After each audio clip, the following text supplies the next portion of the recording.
Hey, what's up, everybody? This is your boy Kenny, and this is She's Gotta Have It Season 1, Episode 3, and the name of this episode is LBD, Little Black Dress. This episode was really good, and I have to say, Nola is a fashionista, and I have to say that, the Wanda Wise, she is doing a phenomenal job playing Nola Darling. So, but before I get started, let me offer my love and condolences to everyone that was affected by the tragedy in Texas as well as Las Vegas, as well as everyone that was affected by the hurricanes Harvey, Irma, Jose, and Maria. If you can give any kind of relief or support to anyone affected by these tragedies, please do so, because we need to be there for our fellow man, and we should definitely support each other in times of trouble. Okay, so let's begin with this review. Now, remember, on the last episode, Mars ran up to the wall and was like, "Hell to the gnaw." We actually come to find out what happened was that we next see that he's there with Nola. And Nola looks like somebody literally stabbed her in her side. Like, she literally looks like some life has been taken out of her. What has happened is that her graffiti has been vandalized. Somebody with blue spray paint, and he goes by the name of Onyx, but he sprayed all kind of obscenities on her work, calling, like bitch, cunt, slut. And again, this for Nola is like another violation to who she is. And then she talks about, when she was a child, she used to be bullied by this dude named Rashad when she was in school. So she was a victim of bullying, and this, to her, is another form of that kind of abuse. And we see that she goes to, she actually takes Clorinda's advice, and she actually goes to see a therapist. Her name is Dr. Jameson, and she's played by the singing sensation Heather Headley. And we actually see that, in this session, she gets Nola to open up, and she tells Nola to just take a deep breath, and we see Nola breaks down. And it's like she's been violated twice. She was violated physically, and she's also been violated, as far as her work. So at this point, she feels violated on so many different levels. And, and right now she just feels very confused, and she's just at her wit's end. So pretty much, Dr. Jameson tells her that, look, what you need is to bring joy back into your life, and you need to rebuild your confidence, and you need to you need to reinstill your worth. So she tells her to go out and do something for herself. So what happens is that her and Clorinda go to this nice boutique store. They start looking around, and Nola pretty much finds this beautiful black dress, and it's pretty much, very sexy, and Nola looks good in it. But the thing about it is that the damn dress is like over $500, and pretty much Nola is dead set on getting the dress, and Florinda's like, "Girl, you ain't even paid your rent yet. Are you serious?" She says, "Look, I'm gonna make this happen. This is for me. I'm gonna, do what's right for me, and obviously this dress is," and then like Clorinda's also kind of say like, "Look, the dress looks nice, but it's kind of revealing. I don't know, you want to do that?" But she says, "No, I want to do this. This is for me, and I feel liberated." So she pretty much tells the girl, she pulls out 3 different cards. She says, "I want to pay for this. Split it with these 3 different cards. Split it in 3 ways." So I was like, So we actually see that the first person that she wears the dress with is Jamie. Jamie has invited her to this really nice, exclusive like restaurant that's like on the water. That's like on the waterfront. He even has a driver to pick her up, and she's looking great in this dress. But Jamie is very insecure, and he's worried about what other people are thinking. So when she sits down, he tries to cover her. With his jacket, and And, like, you know, she kind of blows her jacket off and everything. Then, you know, while they're there's some colleagues who actually send a bottle of champagne. And I think it's because they notice Nola. And we kind of see that he's kind of on the fence. You know, they're having this conversation, but you could tell he feels uncomfortable, you know, with her being there on the, you know, with that dress. But the funny thing about it, he keeps complimenting the dress, but then he also, is condescending about the dress at the same time. So it just seems that Jamie keeps going back and forth. And even towards the end of the date where, you know, he's ready to take her, he wants to come inside and, you know, they can, you know, have a nightcap with each other. He's still saying that, you know, you look so beautiful in this dress, but, you know, you got to be careful, you know, not to wear this dress around certain people because, you know, you wouldn't get, you know, you wouldn't get certain attention if you didn't have this dress on. And she just got to the point, she was like, you know what, take your ass home. I can't. You know you done fucked up, didn't you? And just went inside and left his ass hanging.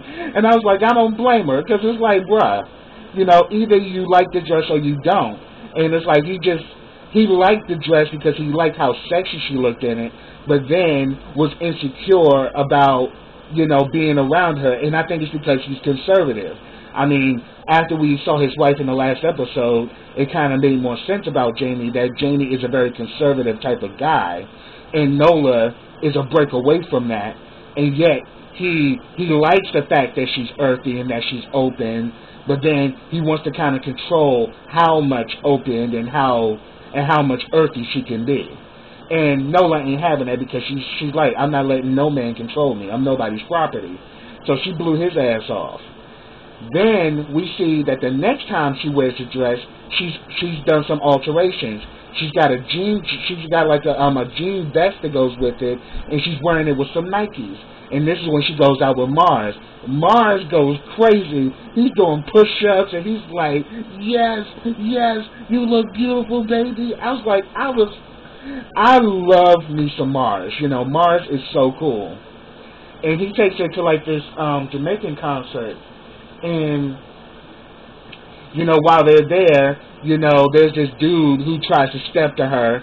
And, you know, and like, you know, Mars steps in like, yo, you know, stop messing with my girl. He's like, man, take your ass home. Look like you need to be in bedtime anyway. And next thing you know, we see that Nola kind of roughs the guy up, and they both kind of run off. And both of them are kind of going back and forth. And he was like, girl, you did that. Yo, we make a good team. But then he's like, but he wouldn't have been tripping like that if you ain't had that damn dress on. And again, she flips out like, yo, what is wrong with my damn dress? It ain't my dress, it's him. You know, fuck that. You know, and she just gets mad at Mars. But then, you know, Mars has his way of getting back at her. He's like, come on, Ma. You know I'm sorry. You know I ain't mean it. Can I come over, Ma? Ma, you making me sad. Ma. He was just like, he really, because the thing about Mars has a great sense of humor, so he definitely makes her laugh.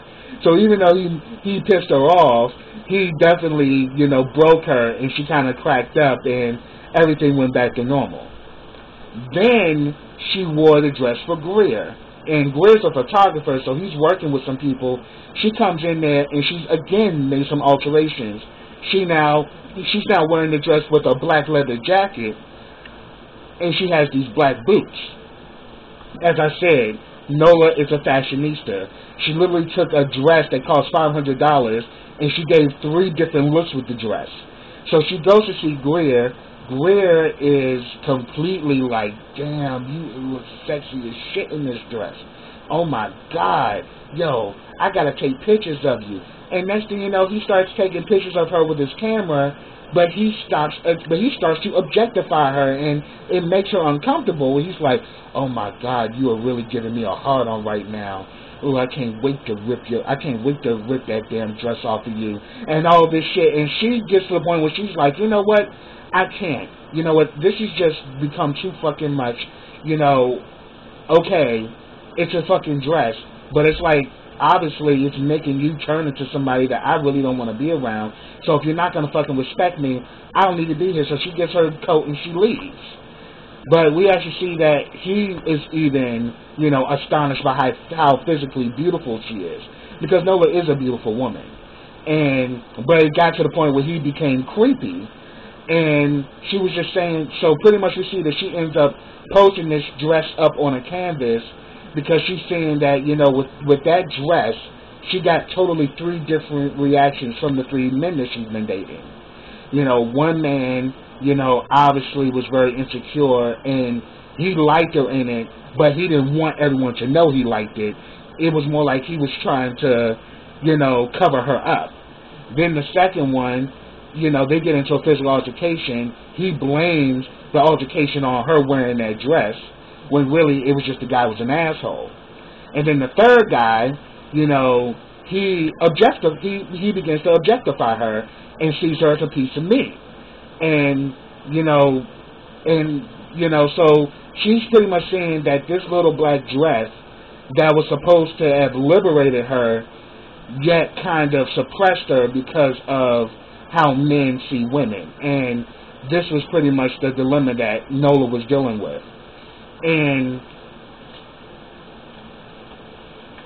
then we also see throughout the episode too that Mars is trying to get down to who actually did those photos, who actually was the one who spray painted on Nola's artwork. Also, we see in this episode, Shemeka goes to Winnie, you know, her boss, who's played by Fat Joe, and she pretty much asks, you know, for the money to get this, butt implants.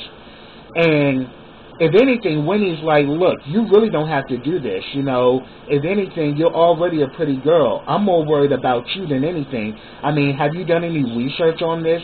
Do you know if this is safe? And she's like, oh, yeah, I've done everything. Everything's fine, you know.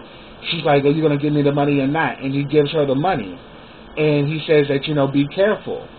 And I have a feeling that something could possibly go wrong here, because right now she is just focused on getting a big butt so she can get on stage and dance, and she's not thinking that there could be some consequences or side effects of having this kind of surgery.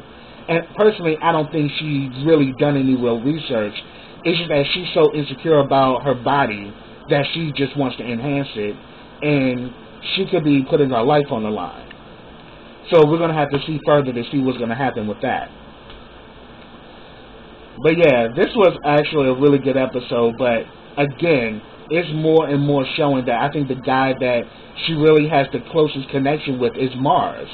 Because I feel like Mars kind of brings out the best in her. You know, Mars is very goofy, he's very nerdy, he doesn't take himself too seriously, and he just likes to make people laugh. And Mars is off the hook. And so this is going to be interesting of how this is all going to unfold. But that's what I have, y'all. If I missed anything, put it down in the comments. I love to hear from you guys.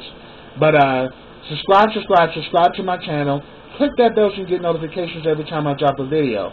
Also, follow me on my other social platforms. Follow me on Facebook, Twitter, Instagram, Snapchat, and you can also I've started the GoFundMe. And you can also check out that link in the description box as well.